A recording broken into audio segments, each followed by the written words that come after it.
question that anybody who's going to buy a cell phone, a mobile phone, is going to find this extremely helpful and handy.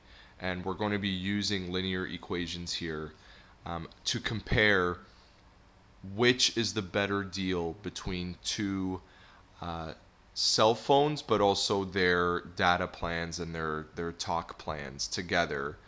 Which one will be the better deal over the course of 3 years?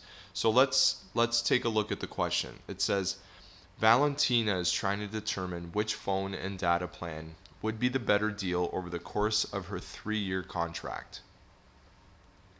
Roger sells the iPhone 11 for $300. Okay, so Rogers is selling the iPhone for $300. So as I'm reading it, I'm just paying close attention to important info. And offers a solid data and talk plan for $60 per month. As soon as you see that slash or the word per, right away you're thinking, that is a rate of change. So I have an initial cost for the phone, okay, and I have a rate of change for my monthly plan. So I'm just making note of that as I'm reading the question. Telus gives the iPhone for $0 up front. So for Telus, $0 is my initial, right? The initial cost is nothing.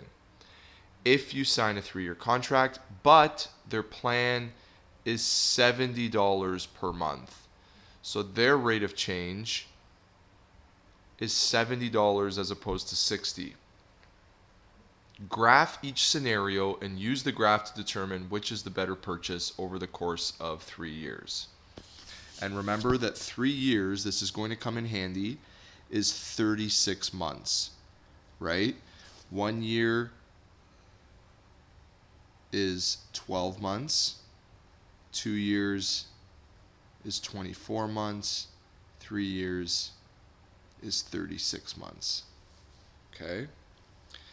So let's graph the Rogers scenario. We're going to practice each graphing method. So let's graph the Rogers scenario with a table of values.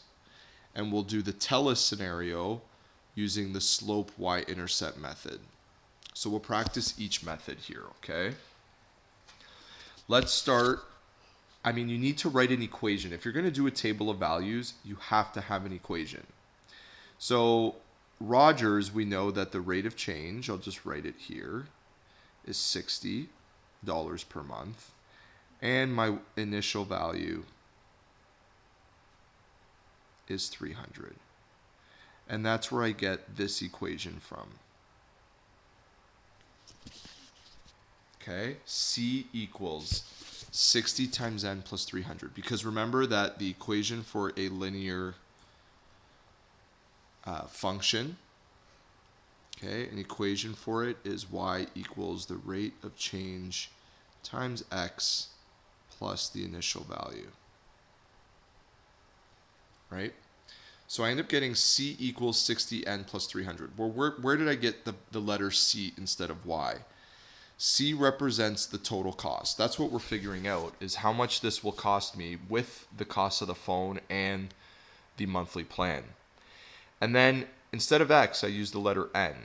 N represents what? Well, remember what I told you way back a few lessons ago, that the x variable is always represented by whatever comes right after the word per. So in this case, it's month, right? So, and it's not just months, it's number of months, because it's $60 times the number of months that you have the phone. Okay, so n represents the number of months. So I use those instead of x and y. Okay, let's take a look at the table. Remember, you make up these n, or remember x is here and y is here. You make up these x or n numbers. Remember, always start with 0. Okay, sub the 0 in to your equation, and you get $300 as your initial value. Why did I choose the number 12 now? and 24 and 36. Remember I said that you can choose whatever x values you want, but they have to be relevant to the question if it's a real life example, right? And so the question is asking you to compare over the course of 3 years, which one is better. So doesn't it make sense to break it down into 12 months, 24 months, and 36 months, which is 1, 2, and 3 years respectively, right? So I chose numbers that made sense to the question. And that's still tricky in itself. You can make up the numbers, but you've got to make up some numbers that make sense to the question. So I did 12 months, 24 months, and 36 months. I plugged all those values in. Okay? And then you end up plotting your points. So one of my points is 0, 300, then 12, 1020, then 24, 1740, and then lastly 36, 2460. So what does this mean exactly? It means that after 36 months, you would have spent $2,460 on both the price of the phone and then also your plan, right? So you end up plotting these, and I plotted them there in this graph. So you can see I have total cost on the y-axis because it's my y variable, and I have number of months on the x-axis because it's my x variable. So I've plotted those, and I may as well draw the line. I'll do my best to draw a line freehand here. I don't have a ruler. Okay, it's not the greatest. I can do a better job.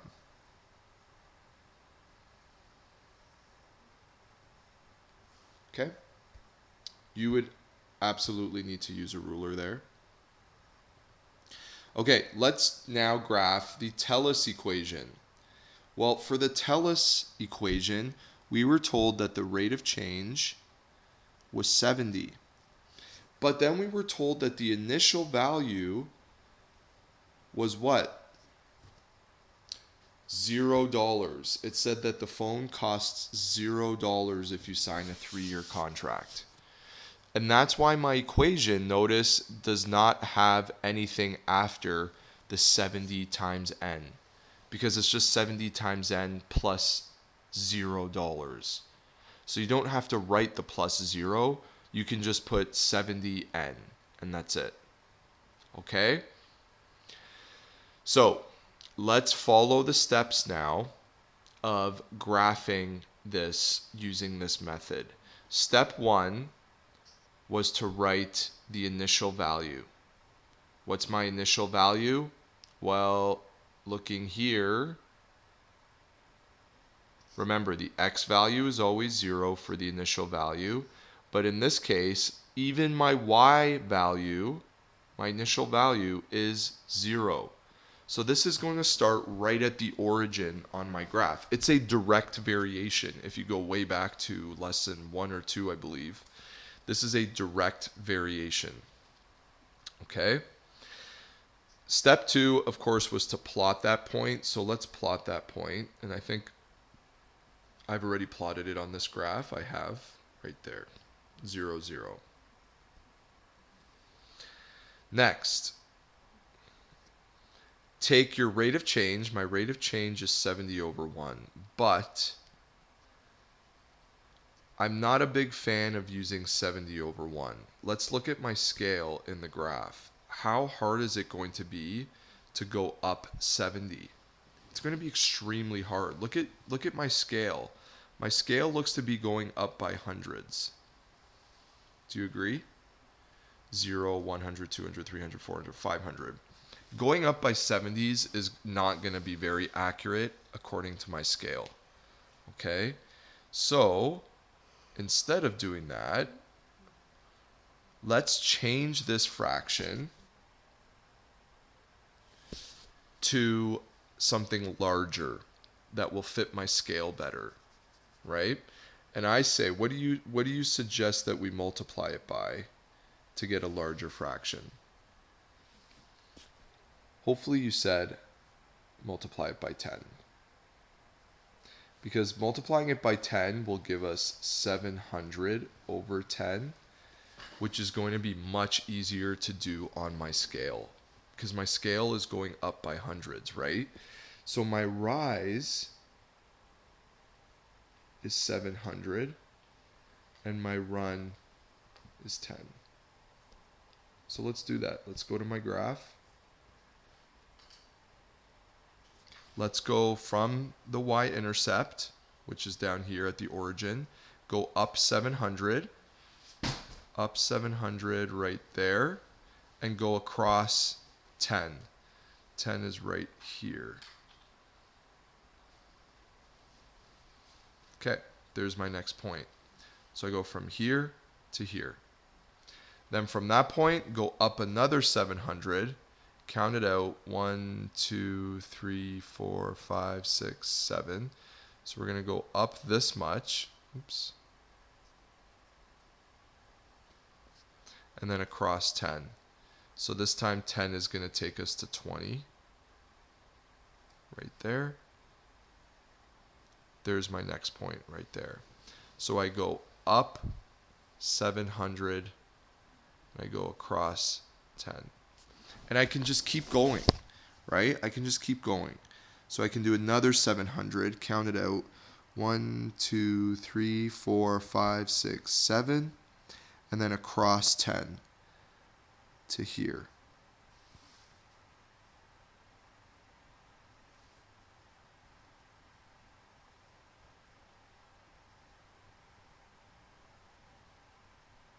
Okay? That's enough points now to definitely draw my line. Now this is looking a little bit complicated, so I feel like I should probably erase these rises and runs just to kind of make this look cleaner, okay? So I'm just going to erase that. Hopefully you get the idea. Okay? And now I'll just draw my line.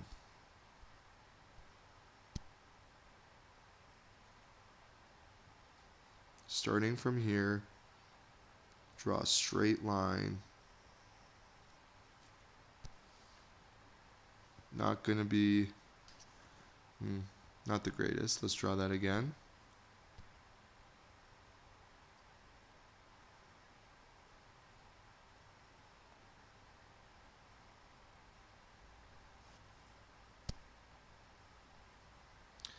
Actually, this should cut across like that, okay? Again, not the greatest example here. I'm trying to freehand it, and it's not going smoothly. That's the importance of using a ruler here. Okay, that's a little bit better.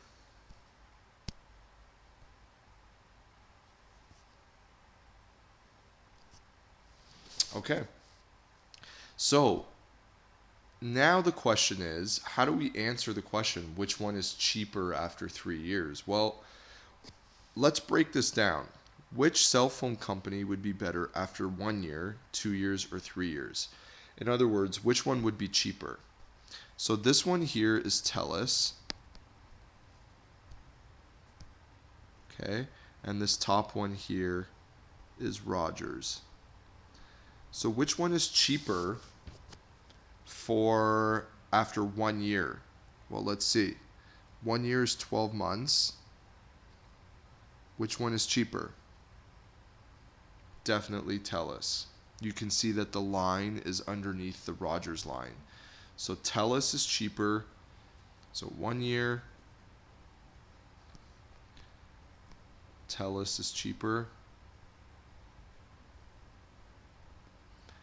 2 years.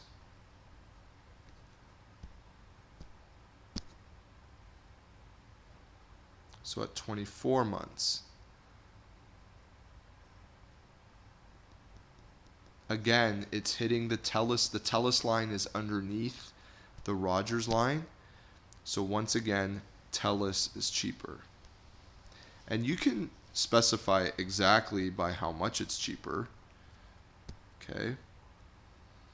Simply by looking at what y coordinate is here and what y coordinate is here, you can see how much each one costs just by going across and seeing what that will cost, seeing what that would cost as well. You can see it'll probably end up being a couple $100 less after 2 years going with Telus.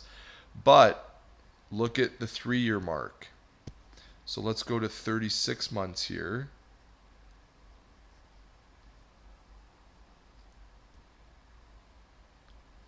Which one now became cheaper? Look at, there's a crossover point right here. There's a crossover. Which one became cheaper? The Rogers phone and plan became cheaper. It started up above, and then it crossed over the Telus line, and then ended up below the Telus line after 3 years. Okay?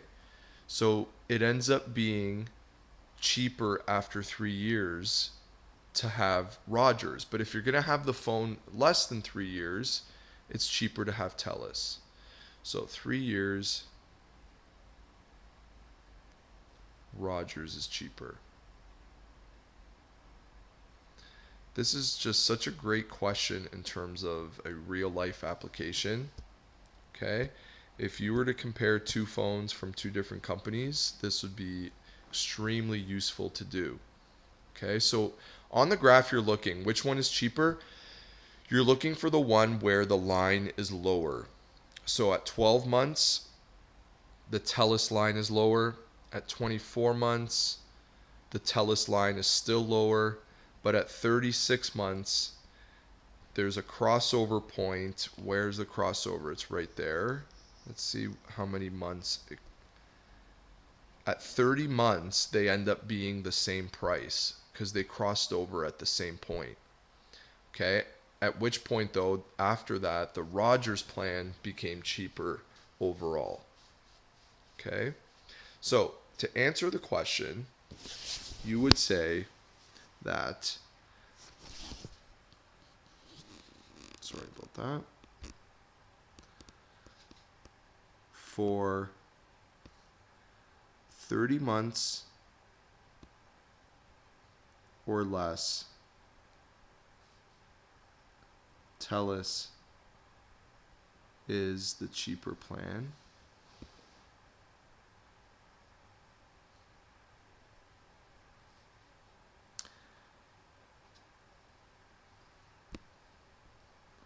For anything greater than 30 months,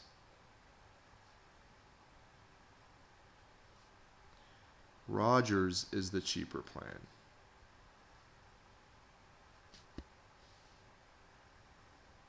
Or the better buy. Okay? So that concludes doing a real life application. And let's just summarize here what we did. I wrote out equations for each situation. Okay. I replaced my x and y variables with c and n. Okay. And I chose to graph one of my equations using a table just to practice it.